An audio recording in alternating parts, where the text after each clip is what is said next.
नमस्कार दोस्तों, टाग लाफुली में आपका स्वागत है। आज की इस वीडियो में मैं आपको बताने वाला हूं सीआरपीसी की धारा 41 और 41A के बारे में, जिसका पालन ना करके आरोपी को गिरफ्तार करने वाले पुलिस अधिकारियों पर सुप्रीम कोर्ट नाराज हुआ था।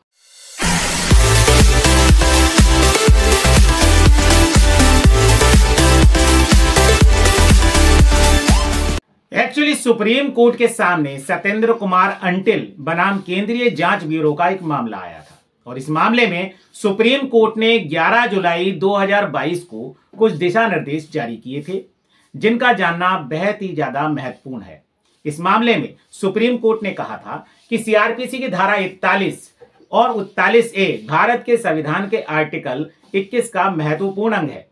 मतलब अगर किसी व्यक्ति को धारा 41 या 41A का उल्लंघन करके गिरफ्तार किया गया है तो ये गिरफ्तार व्यक्ति के संविधान के आर्टिकल 21 में दिए गए अधिकार का उल्लंघन है और ऐसी दशा में व्यक्ति को जमानत दी जानी चाहिए। चलिए जानते हैं मामला क्या था और क्या दिशा निर्देश सुप्रीम कोर्ट ने अपने इस लैंडमार्क जजमेंट में दिए थे। इस लैंडमार्क जजमेंट में सुप्रीम कोर्ट ने अपनी सबऑर्डिनेट कोर्ट से कहा है कि अगर पुलिस अधिकारी क्रिमिनल प्रोसीजर कोड की धारा 41 और 41A के प्रावधानों का उल्लंघन करते हुए कोई गिरफ्तारियां करेगा तो उसकी अच्छे से खबर ली जाएगी। सुप्रीम कोर्ट ने सत्येंद्र कुमार अंटिल बनाम केंद्रीय जांच ब्यूरो में सुनवाई के दौरान यह भी कहा कि अगर गिरफ्तारी के समय सीआरपीसी की धारा 41 और 41A के प्रावधानों का पालन ठीक से नहीं किया गया तो आरोपी को जमानत दी जानी चाहिए। सुप्रीम कोर्ट के दो जजों जस्टिस संजय किशन कौल और जस्टिस MM सुंदरेश की बेंच ने कहा कि धारा 41 और 41A कॉन्स्टिट्यूशन के आर्टिकल 21 के दो पहलू हैं। बेंच ने राज्यों और केंद्र शासित प्रदेशों की सरकारों को भी सीआरपीसी की इन दोनों धाराओं के तहत पालन की जाने वाली प्रक्रिया के लिए स्थायी आदेशों की सुविधा प्रदान करने का आदेश दिया था।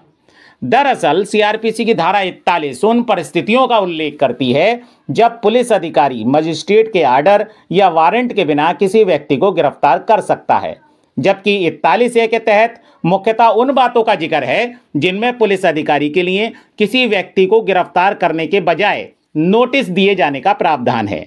41A कहता है कि पुलिस अधिकारी ऐसे मामलों में जिनसे सीआरपीसी की 41A के उपबंधों के अधीन किसी व्यक्ति की गिरफ्तारी जरूरी नहीं मालूम पड़ती तो ऐसे मामलों में आरोपी को अपने पास हाजिर होने के लिए पहले नोटिस भेजेगा। इसमें यह भी बताया गया है कि पुलिस किसके खिलाफ नोटिस भेज सकता है या किसके खिलाफ नोटिस भेजेगा। पहले तो उस व्यक्ति के खिलाफ जिसके खिलाफ शिकायत दर्ज की गई है, दूसरा ऐसे व्यक्ति के खिलाफ जिसके खिलाफ अपराध से संबंधित कुछ विश्वसनीय जानकारियां मिल गई हैं, और तीसरा ऐसे व्यक्ति को नोटिस दे सकता है जिसके द्वारा गंभीर अपराध किए जाने का उचित संदेह है। यह धारा पुलिस को यह निर्देश देने के साथ आरोपी को भी 3 निर्देश देती है।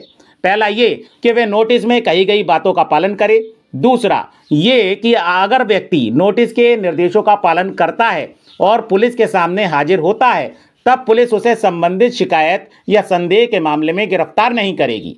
हालांकि अगर पुलिस को ये लगे कि उसे गिरफ्तार करना जरूरी है तो उसको लिखित में अपनी दलील देकर उसे गिरफ्तार कर सकती है। तीसरी बात यह है कि अगर व्यक्ति नोटिस के निर्देशों का पालन नहीं करता है या पुलिस के सामने हाजिर नहीं होता है तो पुलिस कोर्ट से गिरफ्तारी वारंट जारी करके उसे तुरंत गिरफ्तार कर सकती है। तो आपको यह बात समझ में आ गई होगी कि सत्येंद्र कुमार अंटिल वाले मामले में सुप्रीम कोर्ट ने क्या दिशा निर्देश दिया था।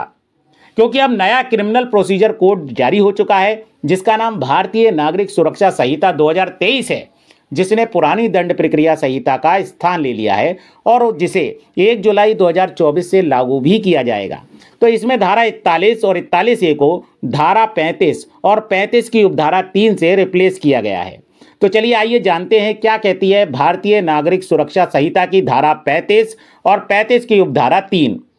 धारा 35 में उन बातों का जिक्र है जिनमें विस्तार से बताया गया है कि पुलिस वारंट के बिना कब आरोपी को गिरफ्तार कर सकेगी, जबकि धारा 35 की उपधारा 3 ये कहती है कि पुलिस अधिकारी ऐसे सभी मामलों में जिनमें 35 की उपधारा 1 के अधीन किसी व्यक्ति की गिरफ्तारी अपेक्षित नहीं है और जिसके विरुद्ध FIR लाई गई है और उसने संज्ञेय अपराध किया है तो पुलिस अधिकारी के समक्ष या ऐसे अन्य स्थान पर जो नोटिस में बताया गया है उपस्थित होने के लिए निर्देश देते हुए सूचना जारी करेगा। तो दोस्तों, आज की सीआरपीसी की धारा 41 और 41A के बारे में आपको जो जानकारी दी गई आपको कैसी लगी?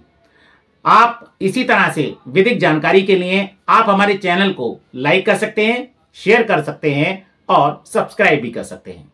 नमस्कार दोस्तों।